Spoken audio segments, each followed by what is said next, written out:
ręczki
Good morning, Mr. Kozlov.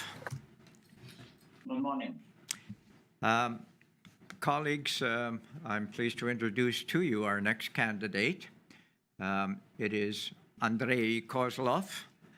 And by the same token, Mr. Kozlov, I would like to introduce the members of our commission.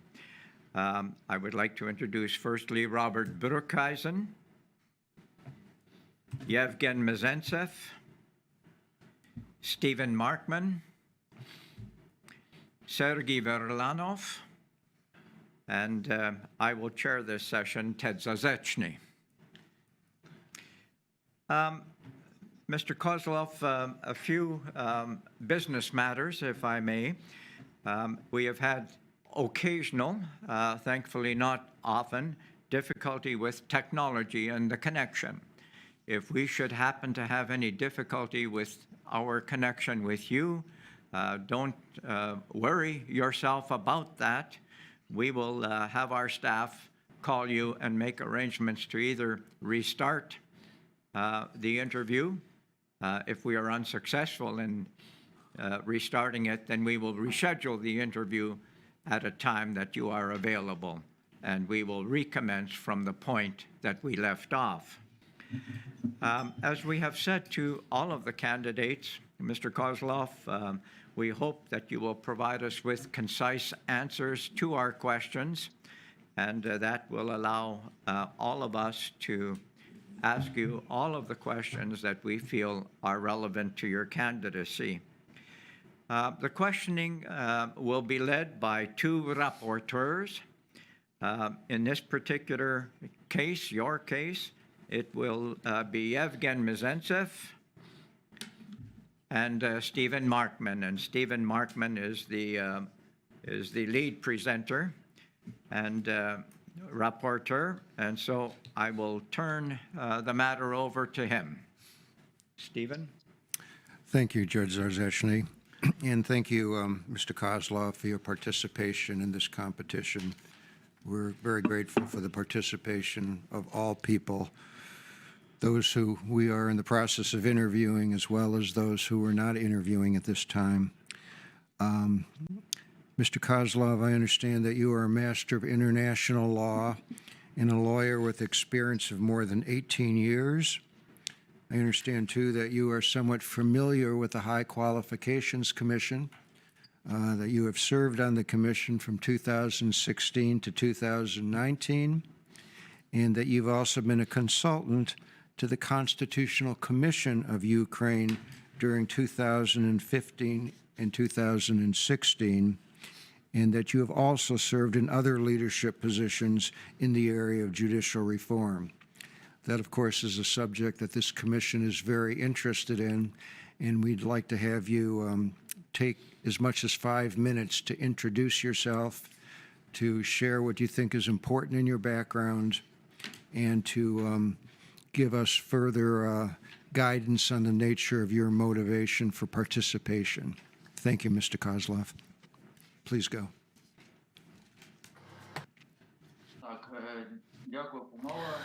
Thank you. I'm happy to welcome all of you, and to tell about myself, I can tell that I'm Andrei Kozlov. I'm 45 years old.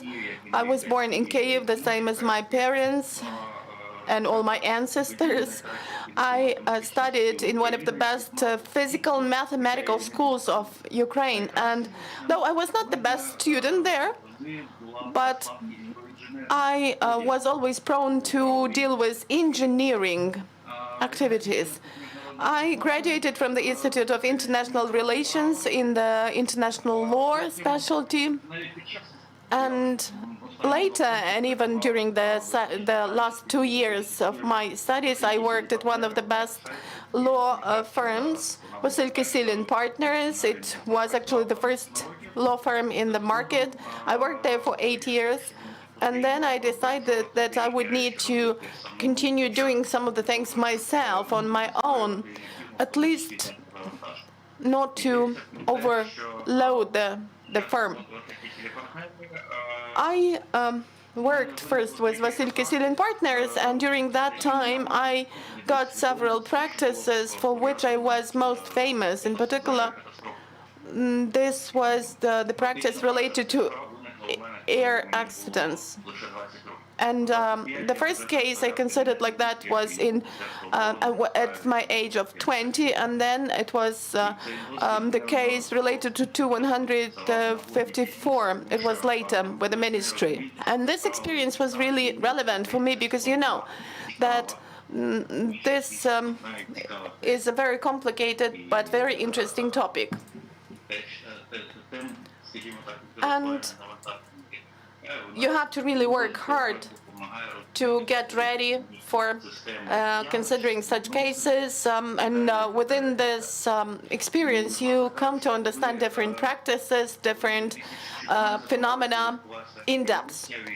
So after that, I was also involved in the events on the Maidan and in relation to the cases related to the Maidan. So I was asked to join in the reform.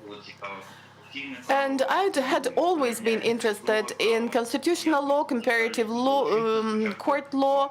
Of course, I was happy to join in the reform. At first, this was within the international project of Democracy Reporting International.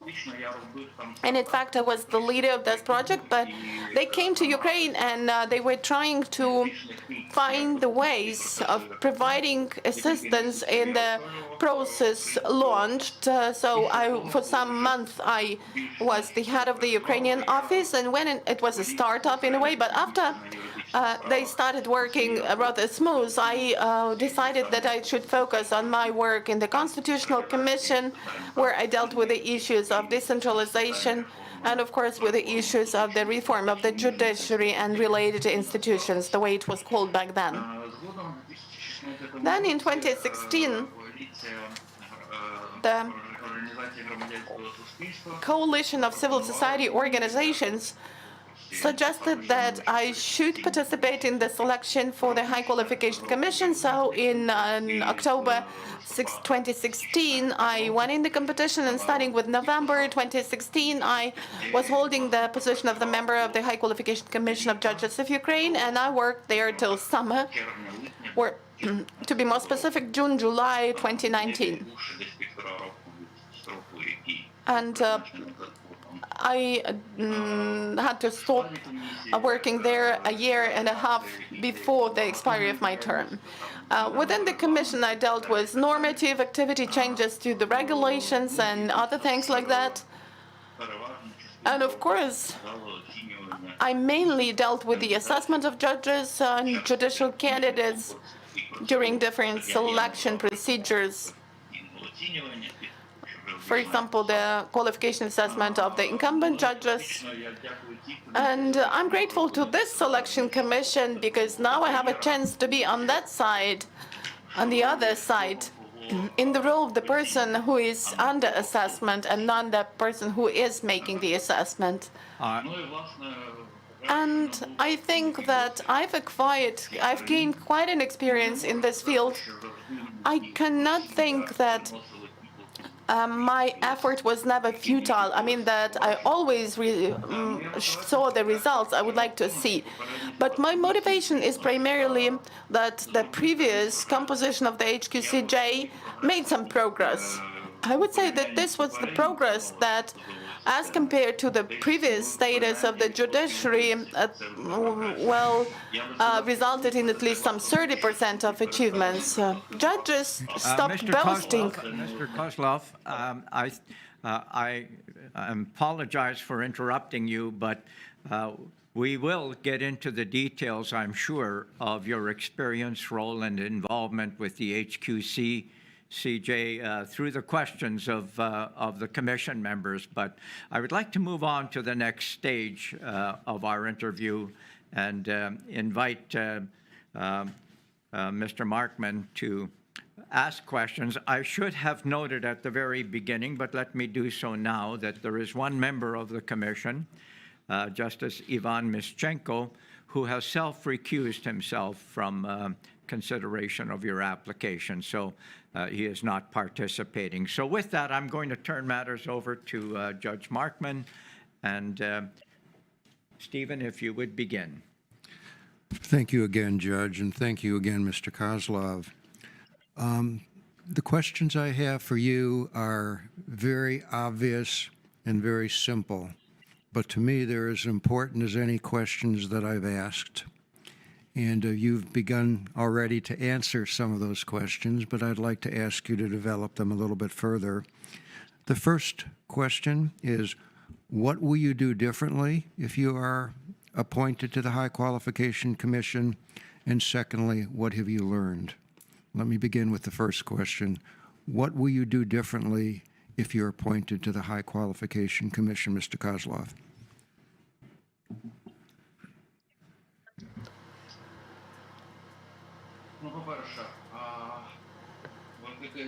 Well, first of all, the HQCJ should introduce several things. The common standard of assessment as far as proving is concerned in all the procedures.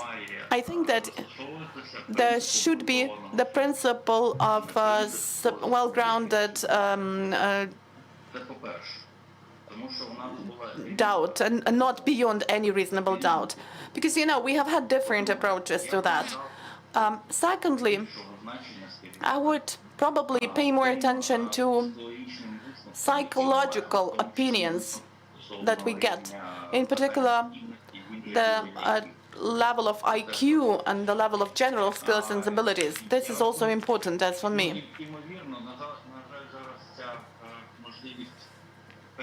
I think that now this opportunity has been lost, but the idea of qualification assessment was actually to make a long rating, comprehensive rating that would simplify, that would make it easier to conduct different procedures on the basis of those ready-made rankings. But unfortunately, that did not happen, though that was the initial idea of qualification assessment.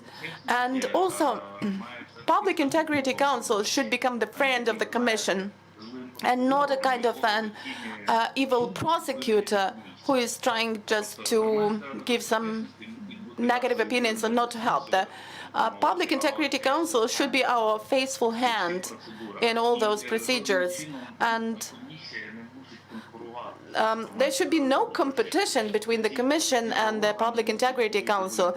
I think that these two bodies, since they have one and the same goal and objective, they need to work together. And the goal is not to protect the interests of judges, as some people think, but the objective is to act in the interests of the judiciary. And when the interests of the judiciary do not coincide in general with the interests of the judges, the Commission should then pass its decisions. But can I interrupt you for just a second? You say the Public Integrity Council and the High Qualification Commission have the same goal. Doesn't the entire government and don't the people and society of Ukraine have that exact same goal? Who does not have that goal? Who does not share that goal? Well, of course, the goal is the same for all the government and civil society, but the practice of interaction of these two bodies, the HQCJ and the Public Integrity Council, has shown us that sometimes, you know, there is lack of coordination, lack of interaction, and lack of trust between them. And unfortunately, we have also seen cases of some competition and even mutual accusations between those two bodies. So I would like to stop this practice. And the moment the Public Integrity Council and the HQCJ start working, they should work in close cooperation and friendly cooperation. Let me ask you my second question then again. What have you learned? It's the same question, but I'm asking the same question in a slightly different way. You've told me some of the things that you would do differently. What have you learned, and why have you learned that, and what is your sense of determination to take advantage of what you've learned thus far?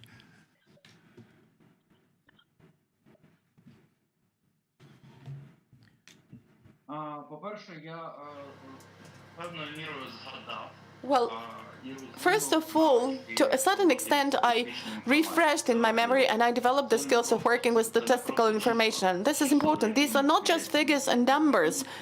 People are behind and systems are behind those figures. And besides that, statistical methods, some of them of which I mentioned even in my motivation letter, enable us to draw clear conclusions about whether our procedures are going along the right way and whether the candidates really conform with the principles of proper, adequate distribution in the community. That was of interest. And also when I dealt with test items and some practical assignments within the administrative jurisdiction, of course, I also had to resort to the test science, testology experience, to understand whether the test item is relevant, whether the very question is phrased in the proper way, whether the distractors, the answers of the question are proper, whether the sense and the content of one distractor does not exclude the sense of the other distractor. And that was really interesting. And since we have to deal with people, and since we are a large state government body, in fact, I would also like to improve my knowledge of psychology. And I think that I've already improved my knowledge of psychology. And I also had to deal with MPI-2, multiple purpose, multi-personal inventory testing.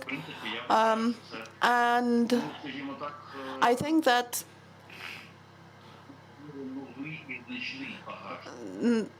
I've got some new knowledge and I've improved my knowledge which I had somewhere in the passive. So I think that if we take into account the psychological conclusions and observations of our candidates, I've come to better understand people in general, and I would use it in my further work.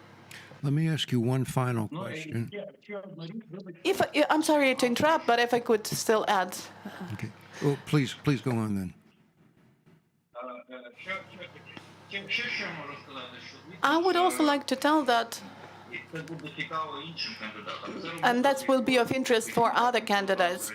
This is the job nobody of you has ever been dealing with. This is not just a judicial or legal work. This is the work combining judiciary, legal work of staff hiring, and some investigation.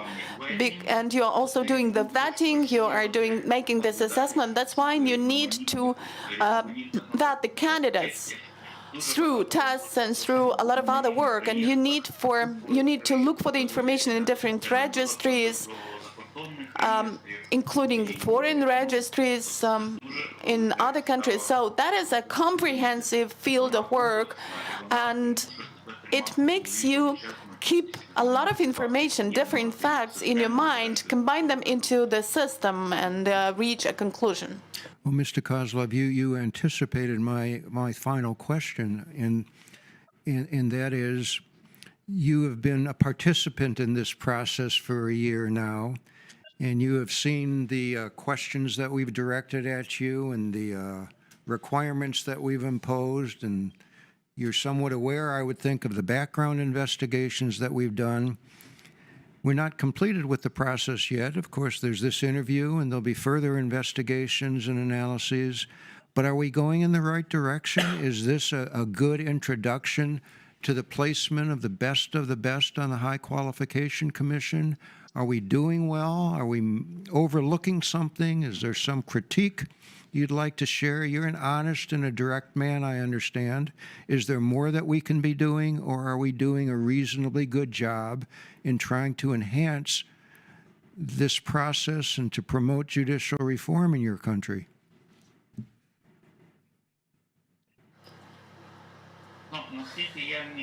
Well, as far as I could see, of course, war introduced its amendments. And the work of the Commission is mostly discretionary, but the work of the HQCJ will also be mainly discretionary. As far as I remember,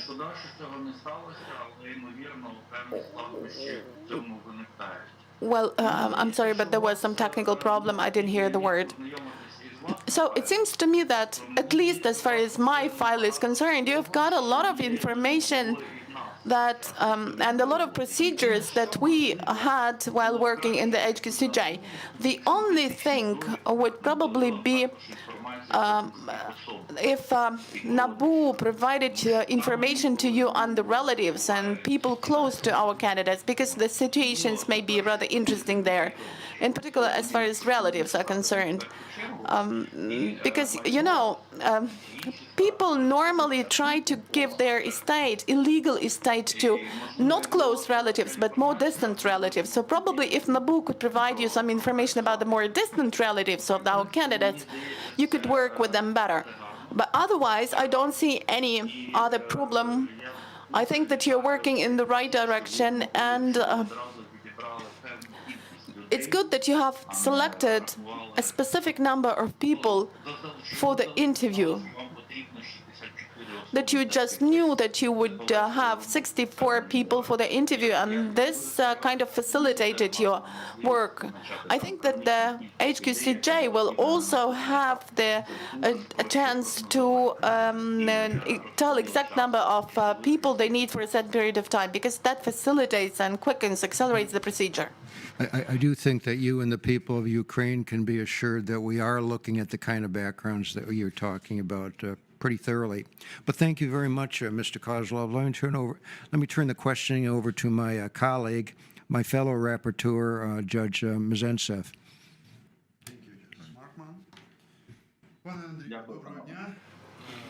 Thank you. So, Andrii, I'm Evgen Mezentsev, and let me continue communicating with you within our interview. Well, first of all, I'm happy that you have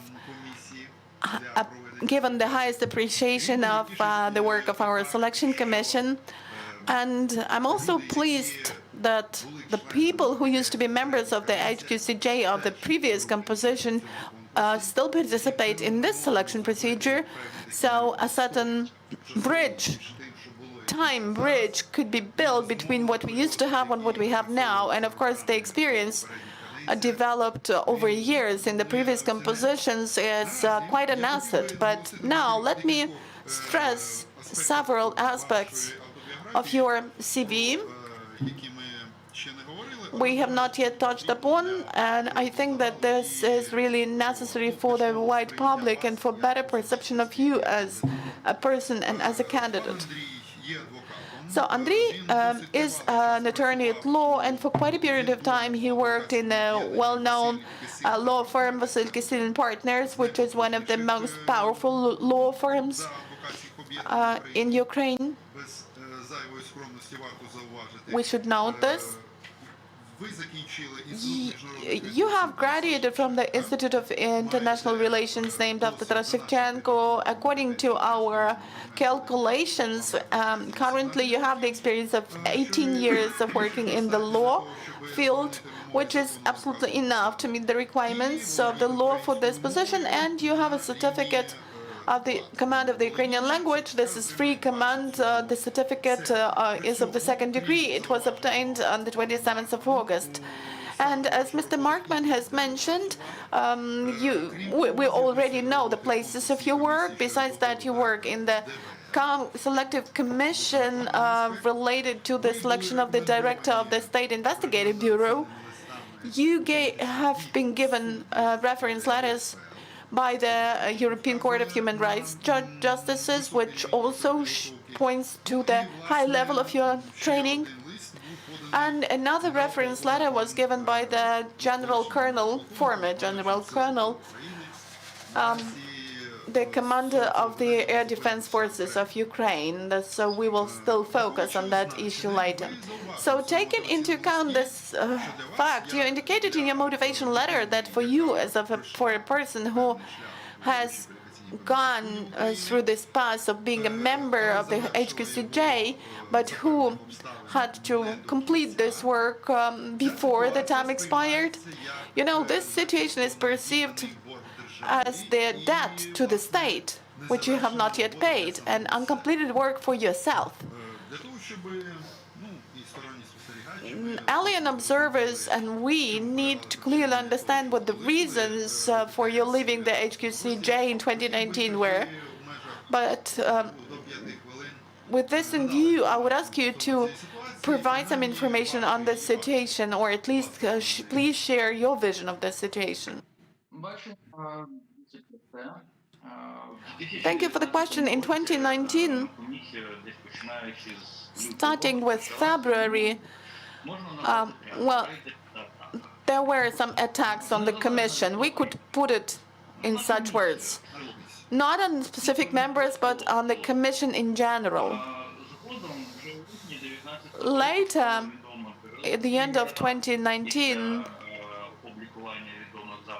there were some records made public by NABU, and I would say that a part of this plan probably was to remove the members of the HQCJ who were somehow inconvenient, so to say, for someone. And they were looking for some formal grounds to replace those members with somebody who supported the authors of this attack. I think that the Commissioner of the Verkhovna Rada on Human Rights, on the basis of some contacts and connections, actually passed the decision to dismiss me, saying that I didn't have 15 years of experience. But I think that the Selection Commission has seen that this was the wrong position, to put it mildly. I did have these 15 years of experience.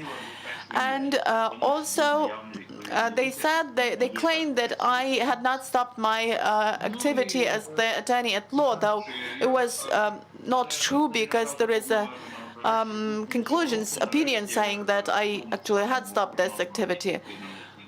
And there was a decision passed by court to acknowledge this decision as illegal, and this is the decision that appeared in July next year. The status of this decision is not known to me as yet.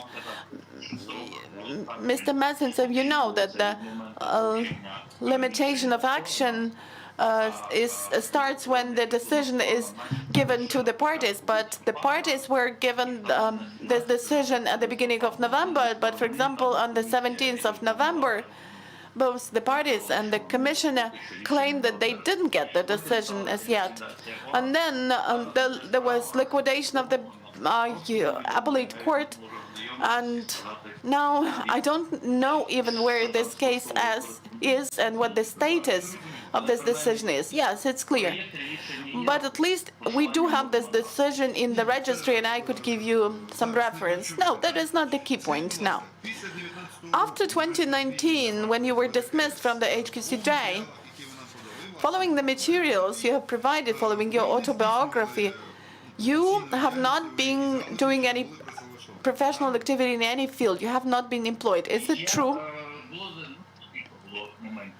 Well, there were some points to be mentioned.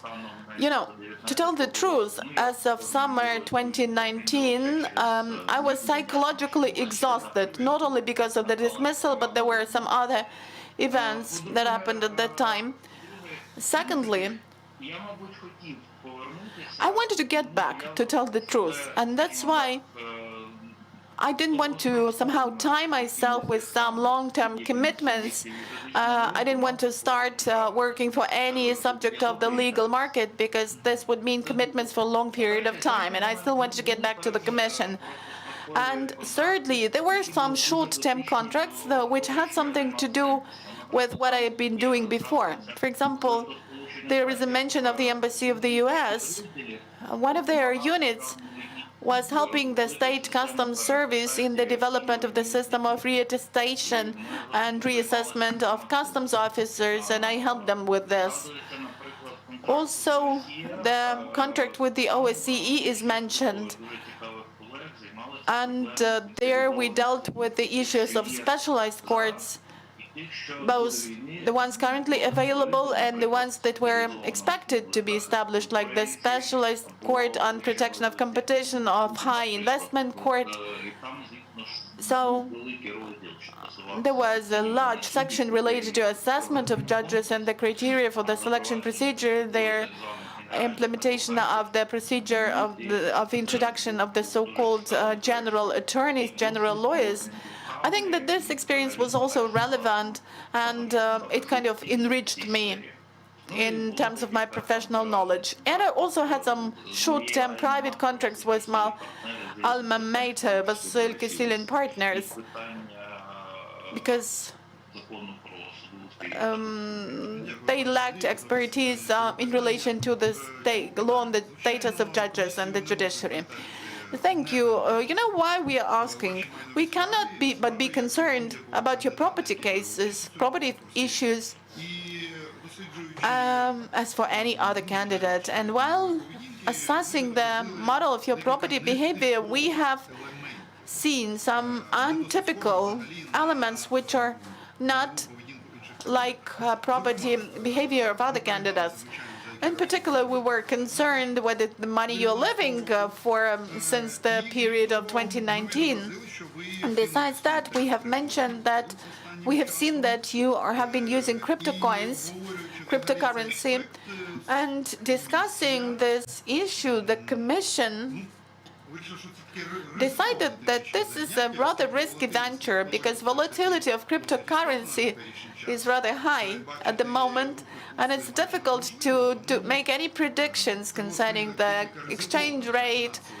So it's a rather risky financial activity. So could you please tell us why have you chosen this way of doing financial cases as far as investment to cryptocurrencies is concerned? And is this the main source or one of the main sources of your income? Of course not. It's not the main source of income. And I've written in my motivation letter that I knew about cryptocurrency and bitcoins since the moment of time when they actually started their existence. But I had some reservations, and you know, a lot of time passed since I started dealing with them a bit. Well, I think that cryptocurrency can gradually become the money of mafia. And some of the money, cryptocurrency, now it already is the money of mafia because it's not possible to follow the movement, the flow of cryptocurrency.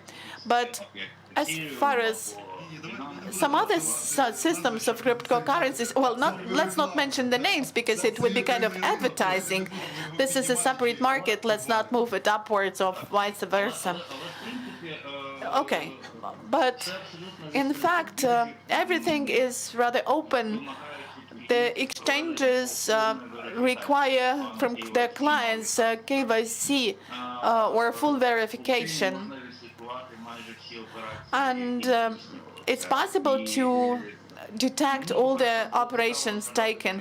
So I was first of all interested in how financial markets work, and it's more dynamic in the market of cryptocurrencies. But when I started getting interested in this, the market was on the rise. And when the market is on the rise, everybody is very smart and everybody is very lucky.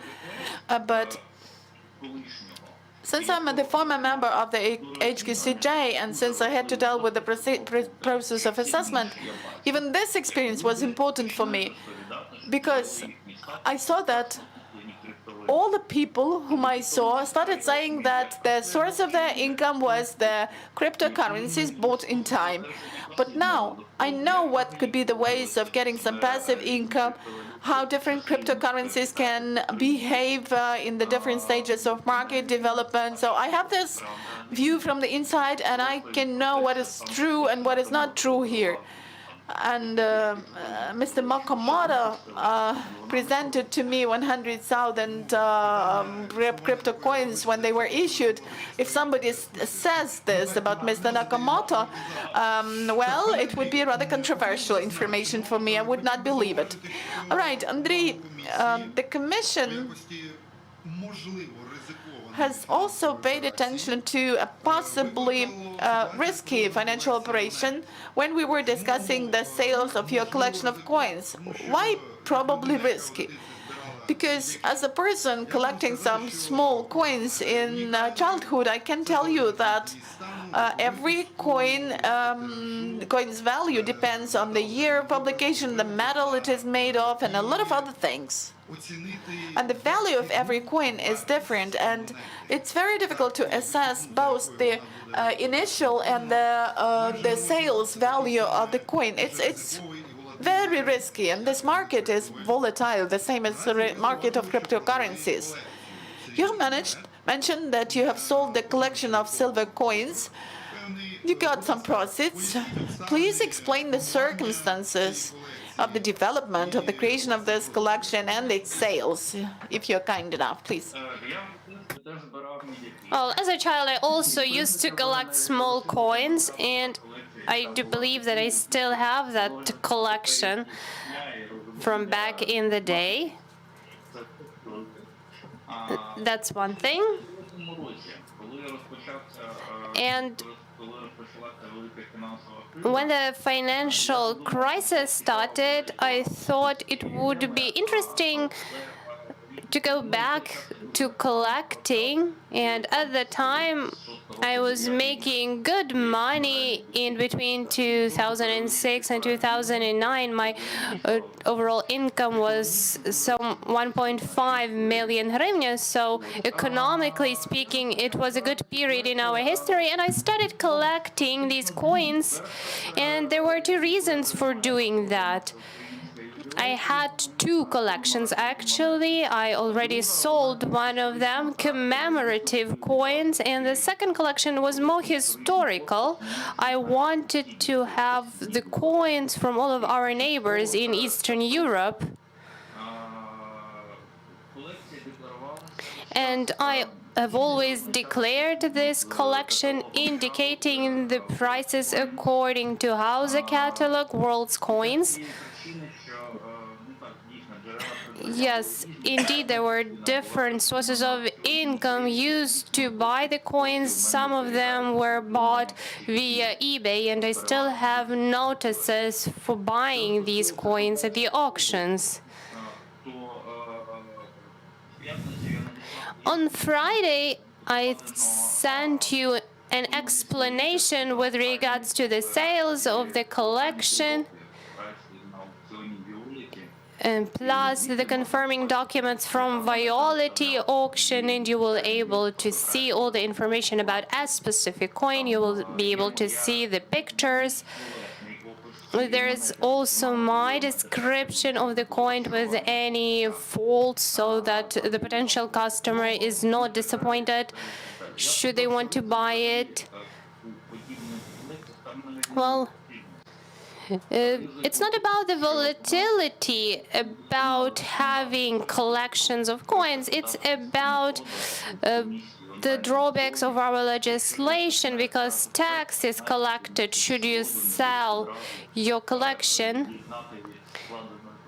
And you need to understand that some 25% will be taken by the state. And if we talk about volatility, then it's about those coins that are sold at the price of precious metal, those made of gold or silver.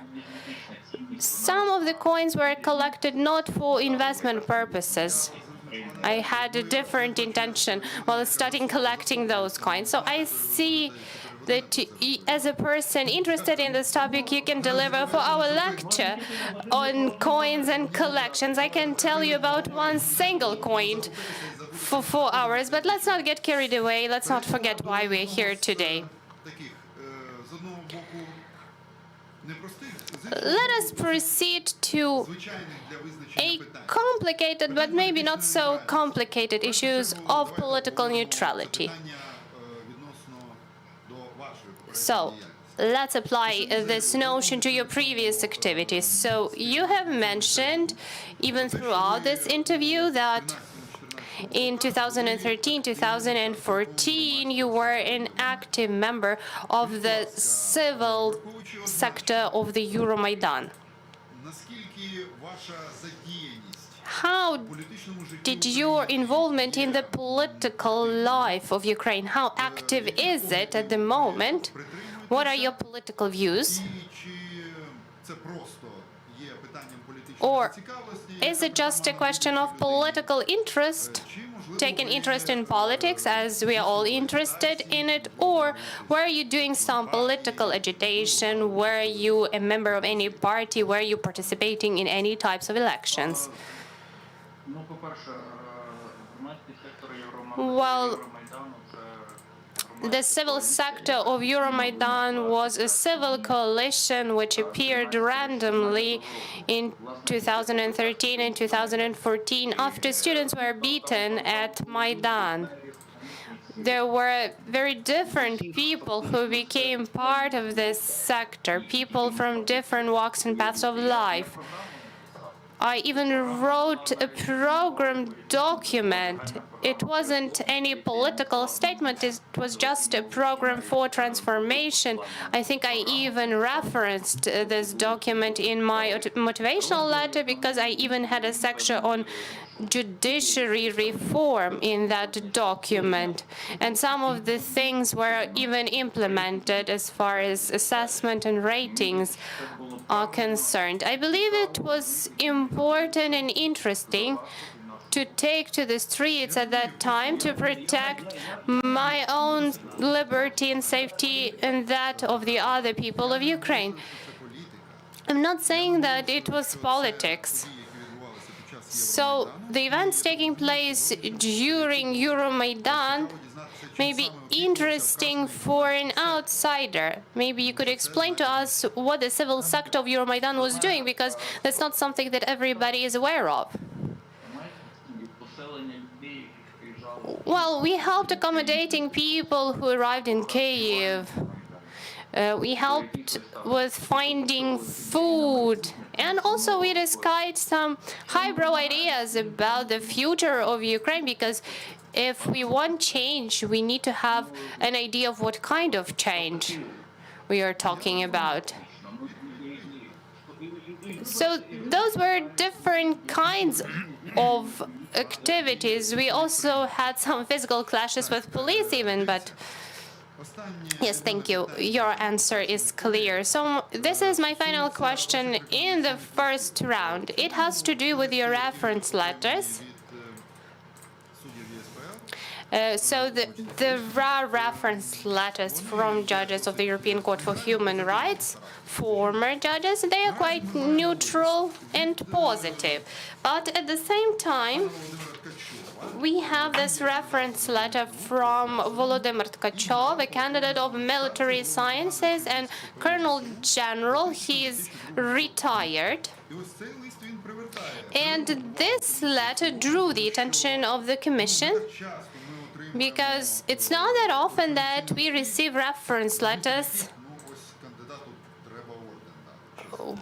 where the candidate is deserving of a state award, because this person is describing you as somebody quite outstanding, worthy for any type of activity in the sphere of government work. So let me quote.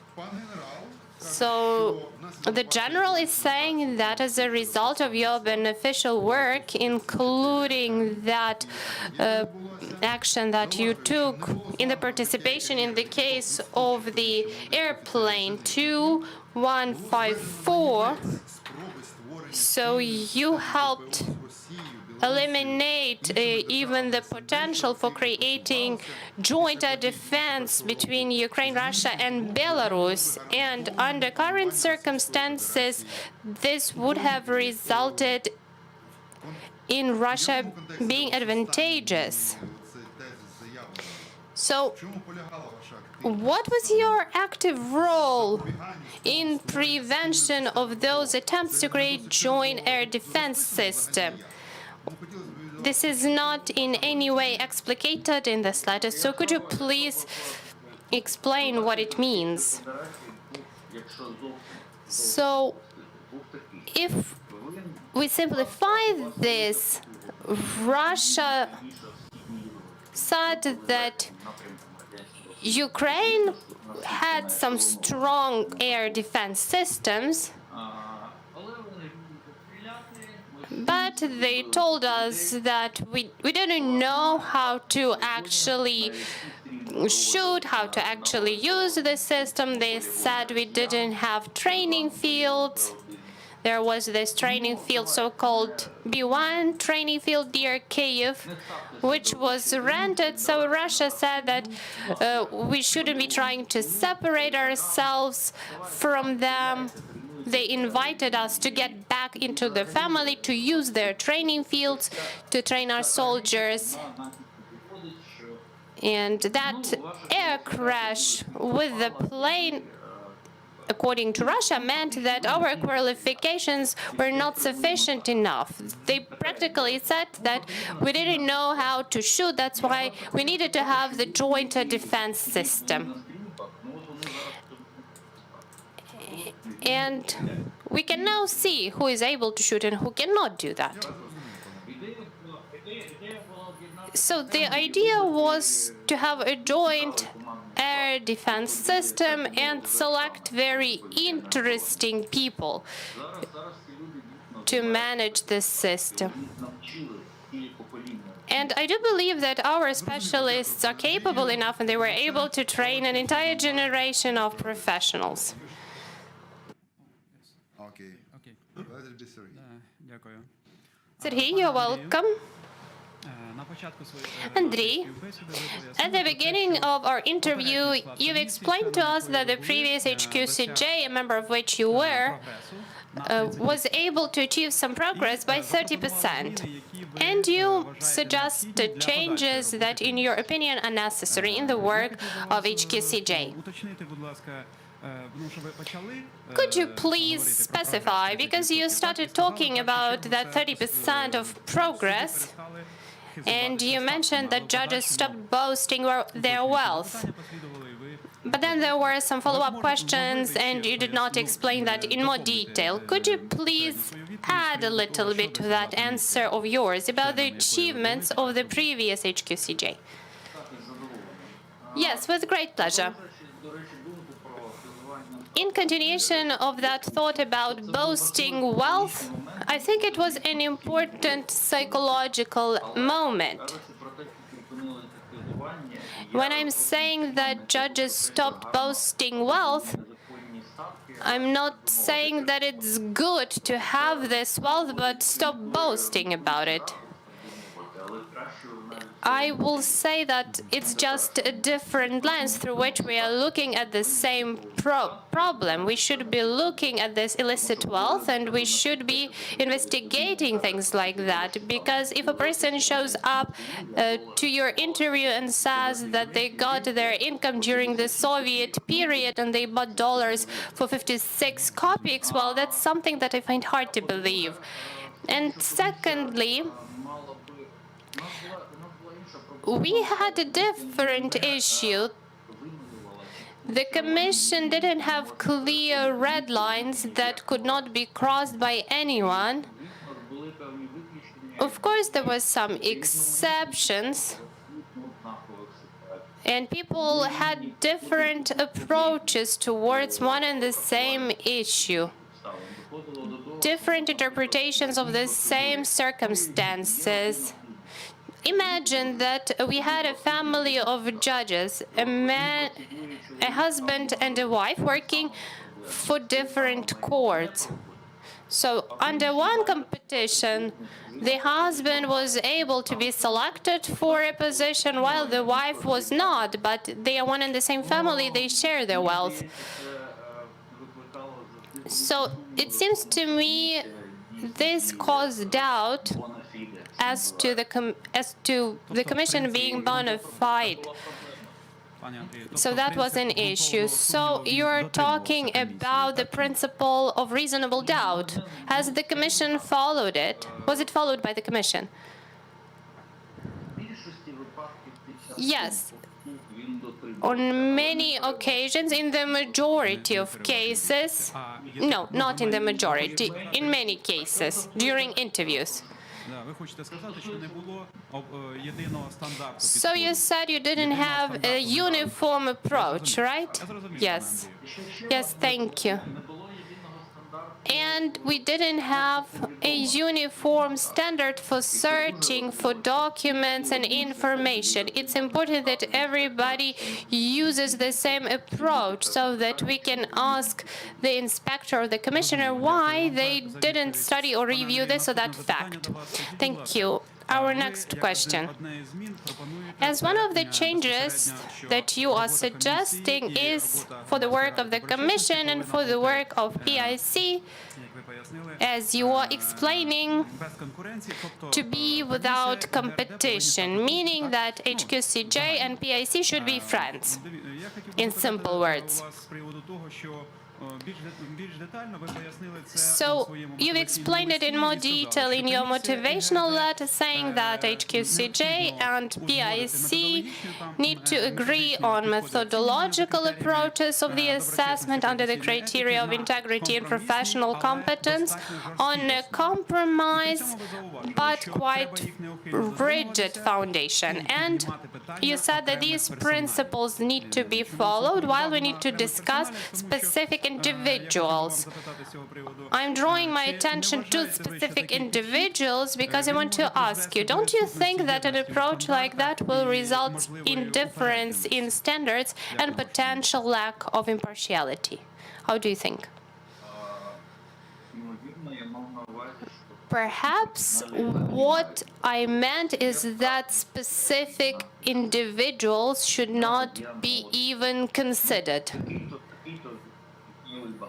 So we have this candidate, we have an array of facts about this candidate, and we are having the same approach towards assessing this person, be it a general or, let's say, a nobody who has not yet accomplished much in the field. I understand you. So you mean that there shouldn't be any preferences for any categories and any positions occupied by people? Thank you, Andrii. For now, I don't have any other questions. Stephen, you're welcome. Or maybe Robert. Yes, Robert. Robert, you're welcome. Of course, I have questions, dear Mr. Kozlov. On Facebook, you posted a message in 2019 when you were just when you left the commission, and you said, if I translate it with my own words, in the 2.5 years that I work here, I have been confronted several times with decisions that for me were morally, logically, ideologically, or as a decision in itself unacceptable. This is part of the work. These were, however, decisions of the majority and should be accepted as one of the things that should be changed in the future, something like that. And then further down, these decisions make me ill. But we didn't have any other legal body or another commission who was able to accomplish with modern norms than we can at present. I'm not sure whether the translation I have from Ukrainian to English is correct, and my translation, what it says, I'm not sure whether it's correct, but it says a few things. The first thing is that when you were working in HQCJ, you were confronted with decisions that you found to be morally, logically, and ideologically incorrect. Is that correct? Пане Богхе, Well, Mr. Brugeisen, this is the issue of double translation. You have translated my post from Ukrainian into English. Now I'm hearing interpretation from your translation back into Ukrainian. I do remember this post, and I quite remember what I meant by this. The thing is that we only could vote for or against in the commission, and even if you voted no, you still had to sign the decision made by the commission if you were against. Plus, if you were the rapporteur or the speaker and you said no, you still had to sign the decision. That's what I meant by this post. The point I wanted to refer to, and I have no idea whether I don't understand if you didn't wanted to say that, but let's say that there is a decision to be taken in the HQCJ that you find morally, logically, or ideologically incorrect. And still there are 5 other members who think it's correct and you think it's incorrect. What do you do?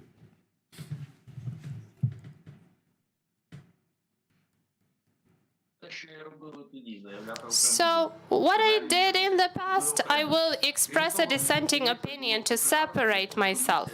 Plus, it would be nice if the Commission refused from this practice of deliberation room and had open discussions so that the society could hear the arguments and could see who is voting for what. Yes, indeed, we had many voting procedures when we had 2 people against and 14 for, or 15 people for, 1 and against. But it didn't affect the final decision in the end, even if you had a dissenting opinion. But if you are a man of principle, sorry.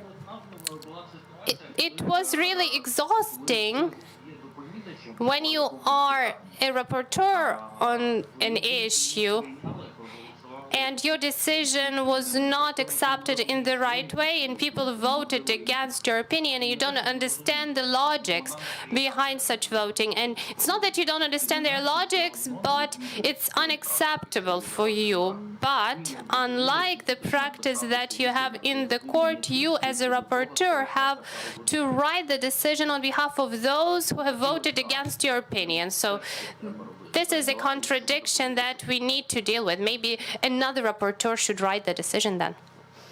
Well, the first question I have about that is if there's something unacceptable for you, logically, morally, I don't know, but I would be inclined to step down. And you have been in the HQCJ for 2.5 years. Which means that you legitimize unacceptable or immoral decisions.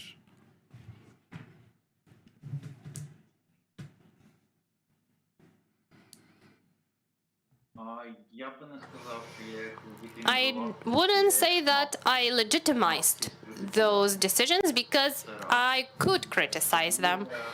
That's the first thing, including publicly, not just amongst my colleagues.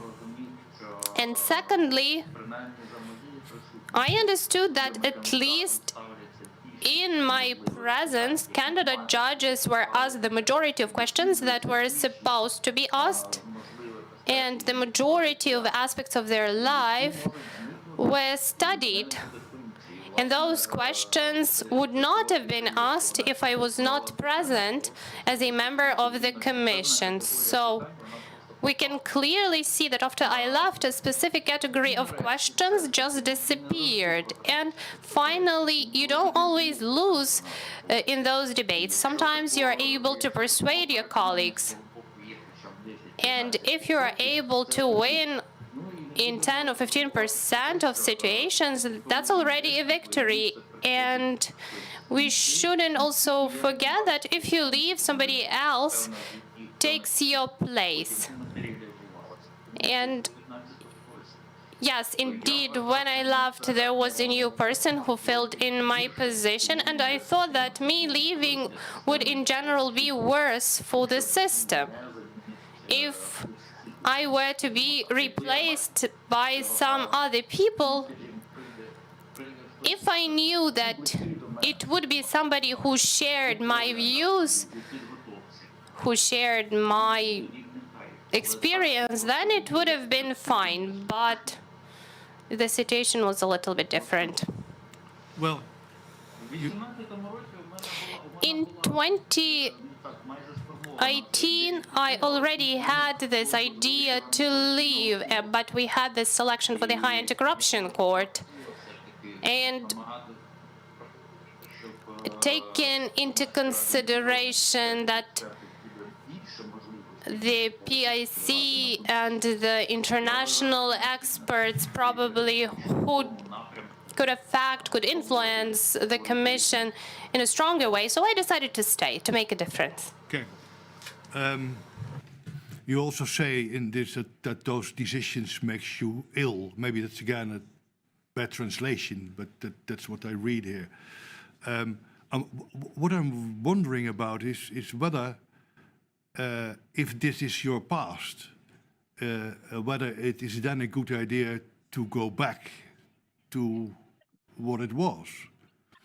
If people ask me, let's say junior lawyers say, well, I want to go back to what I did earlier, my advice is often don't go back, because you will no doubt have the same frustration and the same difficulties all over again. And that makes you less effective, because everyone knows now that how you will react if you are in a certain position, or is, let's say, my view, and that is of course not my view, how is your view on that? And is it a good idea to go back to something where you were acting before, where you clearly said I was forced to do things that I didn't like, but I was allowed to write dissenting opinion, and when I left I was feeling sick about it.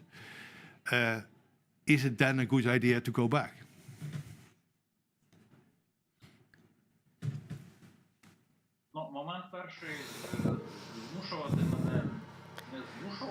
Well, I was not forced to support the decisions, meaning that I was not persuaded by my colleagues. That's the first thing. And yes, you are right in saying that maybe I'm quite predictable in my reactions, but over the past 3 years, I have changed as a person. I've become less open to people. I've become more reserved. As far as coming back to the same body, entering the same river twice, as the Ukrainian saying goes, well, for me, it's like a gestalt that I need to close for myself. And I've had this dream that we'll overcome the point of bifurcation, after which we can say that our judiciary has become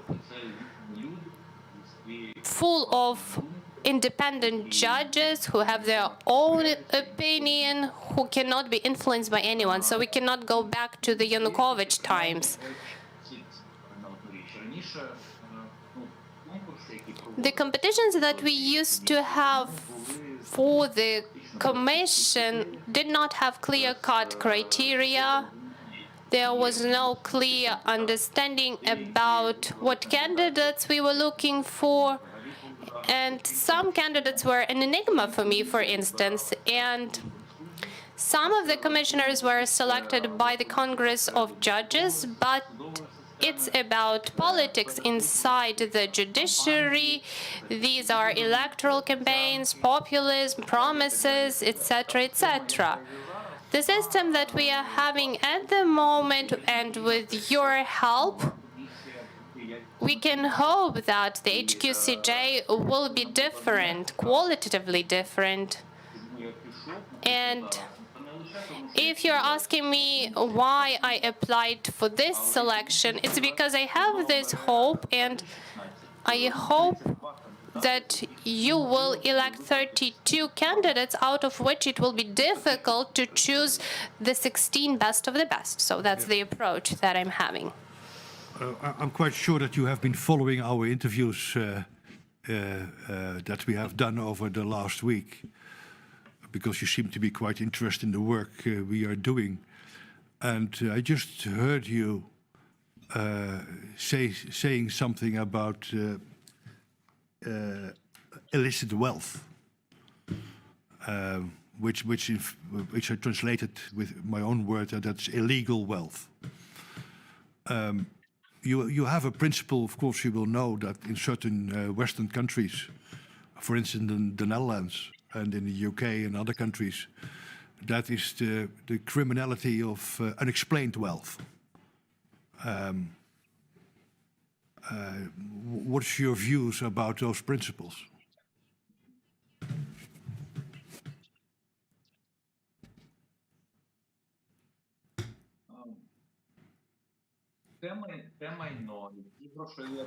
So these assets, this wealth that the person has, should comply with their level of income or the level of loans, let's say, if the person has taken out any loans. So we were assessing the assets that people had in Ukraine, but I have some knowledge that some people within the judiciary have assets abroad. So this could be another area of our work. So maybe we could involve some foreign authorities, maybe establish some contacts with foreign registries and foreign law enforcement. So in case there are assets like that, so that we could ask questions about them. And of course, if they are not declared, in the majority of cases, they will not be declared. But according to theory of probability, I think that this should be applied to judiciary as well, if we are talking about this type of wealth. Well, you just said that you are in favor of that the HQCJ investigates wealth. Did I understand that correct? If you're a member of the... Yes? Yes, the HQCJ needs to do that because we have this diverse data. Of course, we will have to collect some of this data by ourselves as far as assets are concerned, but integrity is not just about property and assets. Or, for instance, a judge had to announce recusal, but he did not do that, and we will have to investigate those cases. Also, you need to use the information from NABU, for instance, that you are provided with. So there are different aspects. The Commission must be proactive. We should not be just using the information given to us by PIC, NABU, and just analyze the information given by others. No, the Commission and its inspectors must themselves do the initial collection of information, collect information from open sources. We had a situation when a person said, I have a very tiny house, and then you go to Google Maps, you watch the satellite view, and you see that's a completely different thing. Yes, but sometimes you need to have this desire to go to Google Maps and check it by yourself. But that makes, of course, the work fun. I can understand that. Thank you, Mr. Chairman. Those were my questions. Yes, thank you, colleagues. I have only one or two questions. Mr. Kozlov, yourself and a colleague, Mr. Chappelle, who is also an applicant and candidate to our commission, I might observe, in 2021 prepared, I believe, a very informative document that talked and spent a great deal of time analyzing the procedures of the High Qualification Commission and recommending ways to improve those procedures. I first of all want to commend you and your colleague for taking the time and the effort to produce such a document. I found it to be very informative. I could probably spend a day with you and not cover all of the items. Unfortunately, we don't have that time. The one conclusion I drew overall from your recommendations that I do want to ask a question about is the general recommendation that you make for what I would call an increased mechanization, methodological approach, algorithmic approach, all of which seems to me designed to provide safeguards against outside influence, firstly, or perhaps additionally, and as well to increase public confidence in the selection process of the HQCJ. But what it also does is reduce, if not eliminate, in my conclusion, the subjective component and the component of experience and good judgment, so that everything becomes very mechanical, almost mathematical. What, in your view, is the room? Is there still room for members of the HQCJ to use their knowledge, education, experience, and apply that and their sense of judgment to the evaluation of candidates for the judiciary?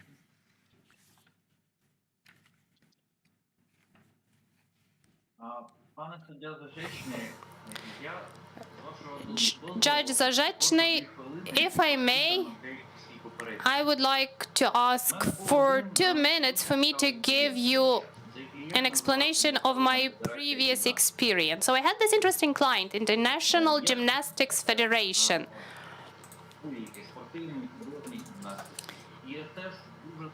In any type of gymnastics, rhythmic gymnastics, artistic gymnastics, they have this kind of score.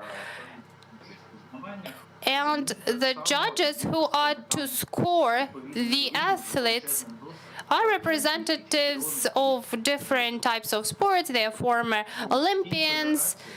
And in that federation, with all the potential corruption risks which were there were serious scandals and problems after any kind of competition, up until the moment there was this clear set table with scores, where we could see how many points could be awarded for this or that element and what kind of deduction could be applied for not doing it in the right way. So after this table of scores was introduced, the scandals were eliminated.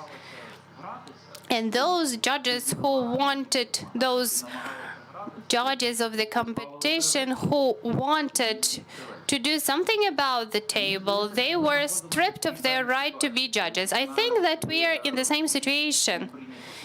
If there is a decision made by a commission, it's always called either unmotivated or double standards of proof were used. But if, with regards to the main elements, we can clearly see that this or that action results in a deduction of 1 or 10 points on your integrity score, or this or that amount of undeclared property results in a deduction of another amount of points, I think that this, again, yes, may result in a more mechanized procedure, but the commissioners will have to be fair in their practices, and maybe they will even get some kind of pleasure.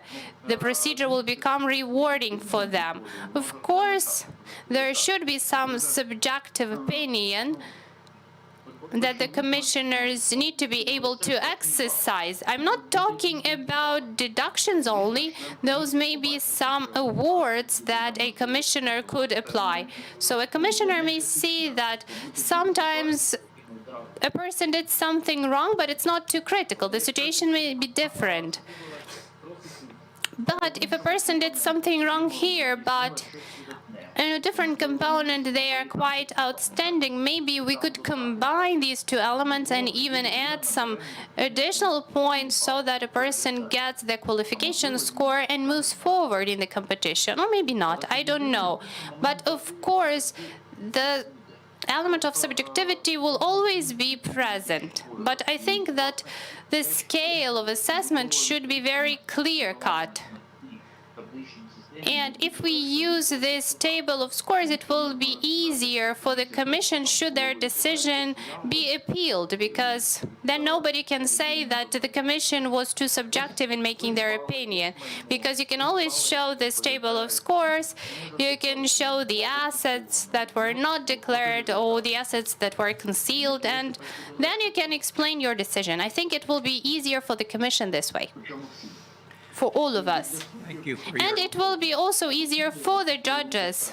It will be more predictable for the judges. Maybe some of them will even resign by themselves if they know that this is the procedure. thank you for your answer. That explains the position. Time is always an issue for these interviews. I'm going to ask my colleagues whether or not they have any follow-up questions.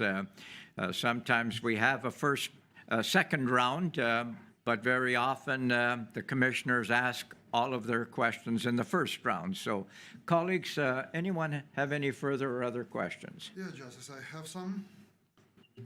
Пан Андрію, продовження тієї теми, яку підняв... So, Andrei, to continue with the topic, to follow up with Robert's topic and Robert's question, let me ask you the following.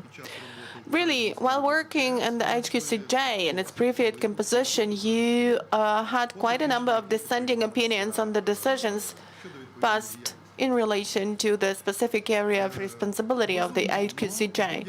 And of course, any oppositionary or a controversial opinion is important in the decision-making process. And I would tell you that in our selection commission, we quite often voice different dissenting opinions as far as selection is concerned. I mean, controversial ideas. And quite often, if we take into account those opinions, the result is better. In the context of your activity within the HQCJ, did you have, while passing such oppositionary opinions, the members of the HQCJ who supported your opinion, or did you mainly act as the only oppositionary to the general conformist approach? How would you characterize yourself? Well, if we take plenary sessions when there were either 15 or 16 or a little bit fewer of us, the minority was more than one. In joint decisions, this situation is not possible, but with us, most of the decisions were to be passed by a group. Yes, but did you have a group of people with whom you were like-minded people and worked hand in hand in the previous composition of the HQCJ? Well, I would say that there were normally 2 or 3 people with whom we more frequently found some common opinion on some issues. We asked a similar question, we asked other candidates. Yes, please. But, you know, in spite of different controversies, which were rather heated sometimes, I have good and friendly relationship with almost all my colleagues from the HQCJ. Now, we are not trying to show you as a person who likes scandals and rows and who does not accept the opinion of other people just as a matter of principle. We just wanted to clarify whether you had some like-minded people, and whether you worked hand in hand with someone, and whether generally you were in opposition all the time, or whether you were argument-based oppositionary. В залежності від ситуації ви приймали таке рішення, так? So you just passed decisions on the basis of the grounds of the arguments. Okay. Let's make the issue a little bit more complicated. Знаєте перелік осіб, I'm sure that you know the list of people recommended for the interview stage, right? принаймні ознайомлені. At least you had a look at this list. Yes. And 32, at least 32 of them, will go to the recommendation stage and will be further assessed by the High Council of Justice.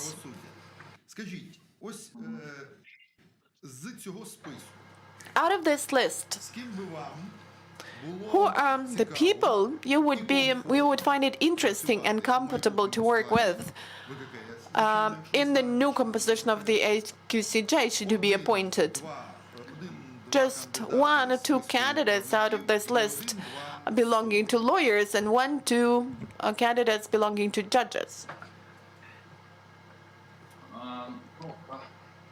Давайте почнемо. Well, let's start with judges, Як казав Сент-Екзюпері, because навіки відповідальний за тих, Antoine Exupéry has once said that you're always responsible for the people whom you have kind of tamed or domesticated. I think that Oleg Koliush is one of the good judges I would like to work with. As far as lawyers are concerned, attorneys at law are concerned, there are some people with whom I worked at some articles, and we've got some contacts. ті люди, з якими я раніше колись працював, And there are also some people I used to work with, like Hanna Vroznyska. She also worked for Vasil Kisilin Partners, yes, but she's the judge. Константин Красовський, And Konstantin Krasovsky, well, we had some contacts, and by the way, within this case of 2154M and in the constitutional reform activity. Okay, clear. Thank you, Andrii. враховуючи військовий Taking into account the fact that we are under martial law and that we are generally experiencing great challenges, and the HQCJ will also have to face those challenges. If you had an opportunity to change something in the organization of the HQCJ, пропозиції what would be your suggestions, not concerning procedural issues and assessment in itself, but the organizational structure, internal structure of the HQCJ?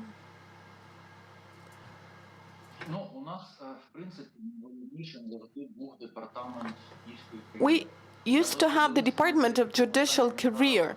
I don't know what its current situation is, how many people we have there, but probably I would think how we could ease the life of this department. Probably electronic dossier system should also be introduced, or rather ordered, because it would facilitate the procedure. The people could just enter the system online. But I also need to have a look at the structure once again to understand how many people could start working remotely, because location of a large number of people at one place close to another body, state authority, is dangerous, I would say now. Also, I would myself think and recommend other candidates to think how to arrange a safe remote logistics for online work. Well, as far as interviews are concerned, it's still okay, but the remote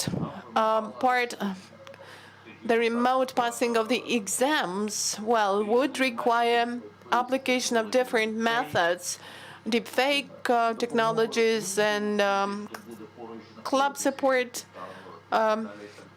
problems and issues. You know, there are technologies to prevent this, but this requires more work. So I think that we will have to increase our IT costs. This is a challenge. Thank you. That's all for me.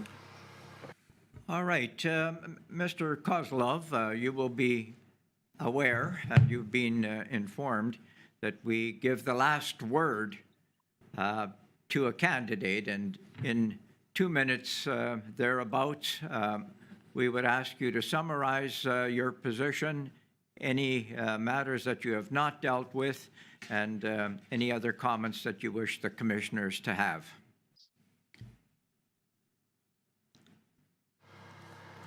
З вашого дозволу, пане With your permission, dear Mr. Chairman, I will use this time to address other candidates to a certain extent. Each of us, dear colleagues, has a 25% chance to become a member of the HQCJ. з нас приділив принаймні зараз 25% свого часу вивченню фізики. And if it would be good if each of the candidates at least spent at least 25% of his or her time learning about the activity of the HQCJ. On the 13th of January, the Commission has provided statistics on its website about the number of vacancies, the number of judges who were left without jobs because their courts were liquidated or cannot function because of military actions. This is our main field of activity, and we need to deal with this statistic using all the necessary methods and using all those arithmetic operations which are really important for our job. So let's try and focus on this already now, because if you become a member of the HQCJ, you will be well aware of the situation, and the Commission will start operating right away, because 3.5 years over which the Commission has not been functioning, this is really an abnormally long period of time. This is the first thing. And also I think that we all need to be considering two things now. First of all, we should want all those who are now defending the country to get back to a better country already. And we should think that if not a quota for veterans, but at least we should have an opportunity left for veterans to be involved in our competition as well. We will have to very quickly fill our vacancies. But the veterans, the would-be veterans, are now in the army, and this is wrong because we may lose very good people. So let them leave an opportunity for them to get back and to be chosen for the vacancies. These are the main things I wanted to tell. And it has been interesting for me to spend this an hour and a half with you. Thank you. Well, thank you, Mr. Kozlov. We appreciate your participation in this competition. That is the end of our interview, so we will say adieu, and we wish you the best of luck in this process.